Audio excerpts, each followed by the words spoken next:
killing you. Yo, what it do, y'all, man? Wayne back with another vid, man.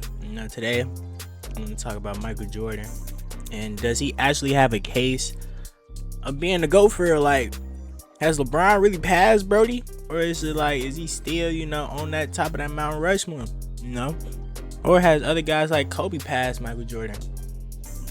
Me personally, Michael Jordan and LeBron, the gap, it's like 1A, 1B. Today I might think Jordan to go, tomorrow I might think LeBron to go, or today I might think LeBron to go, tomorrow I might think Jordan to go. It's just a lot of flip-flopping right now, because it's so close. But let's get into it. Michael Jordan for his career averaged 30 points a game, crazy, 6 rebounds a game, and 5 assists per game. These stats are GOAT-worthy stats. These stats are pretty amazing. To average 30 points per game for your whole career, that's pretty amazing. He did it on mostly mid-range shots, which is considered now an inefficient shot. And the three-point game was not that big, so he was doing a lot of this damage in the mid-range area with a quote-unquote, more clogged paint than nowadays. The floor is more space nowadays, so that is very impressive how he did do that. I also feel that a lot of his playmaking talents were pretty much hidden because he didn't really have to do that. Scottie really took a lot of that burden from him, and he really wasn't asked to be a top tier playmaker, and he just was asked to go out there and score, and that's exactly what he did. Now let's look at my man Mike percentages. Mike averaged 49 from the field, 32 from 3, and 83 from the free throw line. His percentages is left some to be desired. I feel like some of these percentages, especially the free throws, a little low for Michael Jordan, and the field goal percentage, it's whoever you ask, and it's amazing. I think that's a pretty good field goal percentage for Mike. I expected a little better, but it's still good.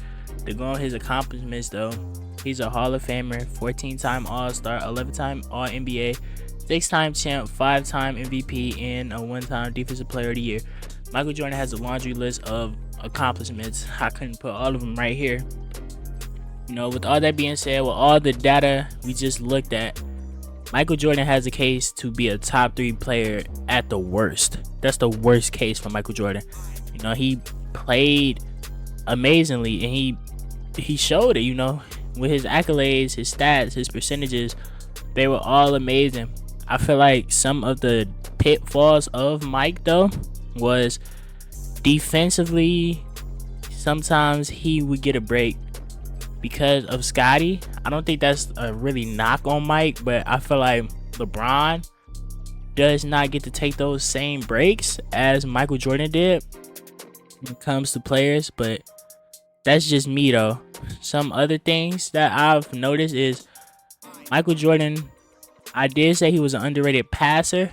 I also felt that he wasn't the best passer in the world.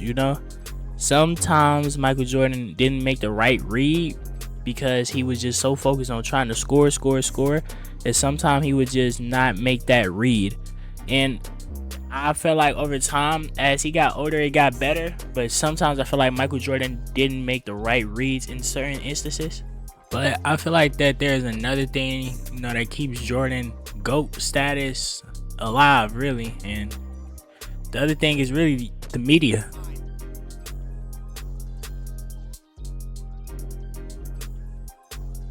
I feel like the media has played a crucial role in Michael Jordan's, legacy.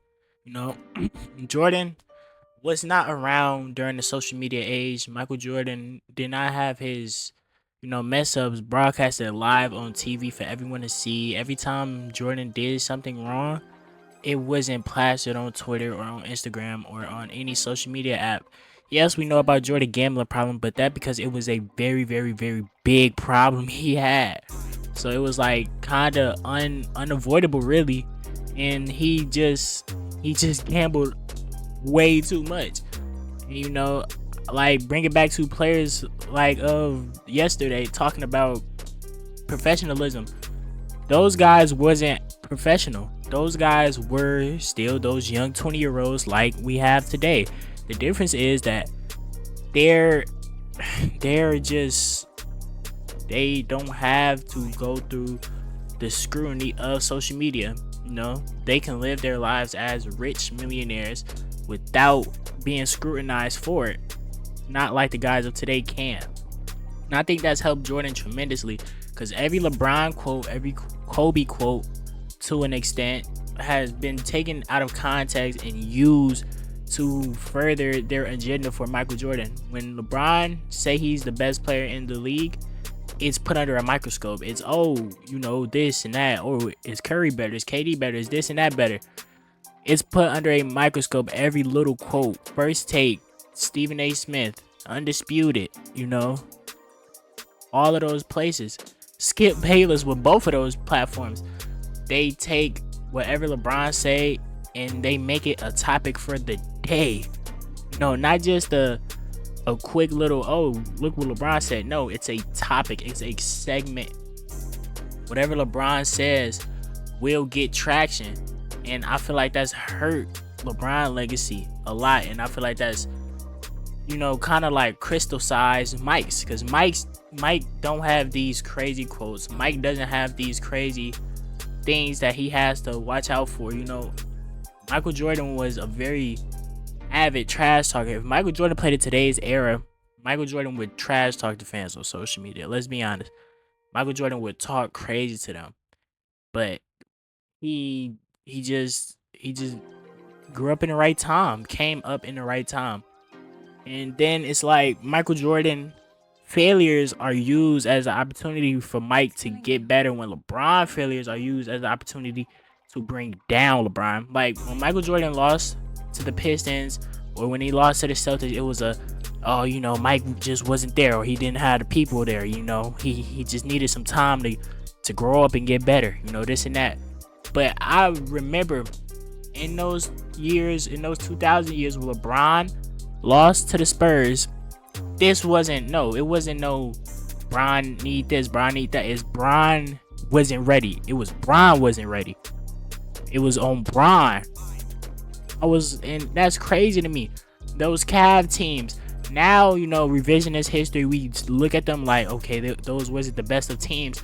But back then, people trashed LeBron for leaving that team and trashed LeBron for not winning with those teams. When Michael Jordan was in that same situation, he was doing the same thing Bron was doing. You know, I personally, I don't know. Bron and Jordan is 1A, 1B with me. I can't really pick right now. But I'm going to be honest with you. Jordan PR is elite. Like, he has elite PR. But, you know, I'm going to keep preaching my message that I've been preaching in my past videos. We need to give players of today their flowers, and give players of today a chance to show us why they're amazing athletes. I feel like a lot of time we just see them as really commodities lately. Like, we just see them as prize picks or we just see them as basketball players. These guys really like put their body on the line for us, for the entertainment of the sport. And obviously they get paid millions of dollars, but they had to get there. They had to work hard for this. So I feel like players of today needs that same crystallization, you know, tinted vision that we have of players in the past. You know I have that for players of today, like the Kevin Durant's, the LeBrons of the world, and the Steph Curry's of the world. I have that. I feel like if LeBron had that same, you know, view of him as Michael Jordan has, LeBron would be the undisputed GOAT. LeBron would be the undisputed GOAT. If LeBron played before Michael Jordan, LeBron would be the undisputed GOAT. I just think it's a perception thing. It's not really a who's better thing. It's just a perception thing right now, man. But, you know, man, let me know what you guys think in the comments. You know, like, comment, subscribe, do all that for me, man. Past videos been performing pretty well. Would like to keep that trend going.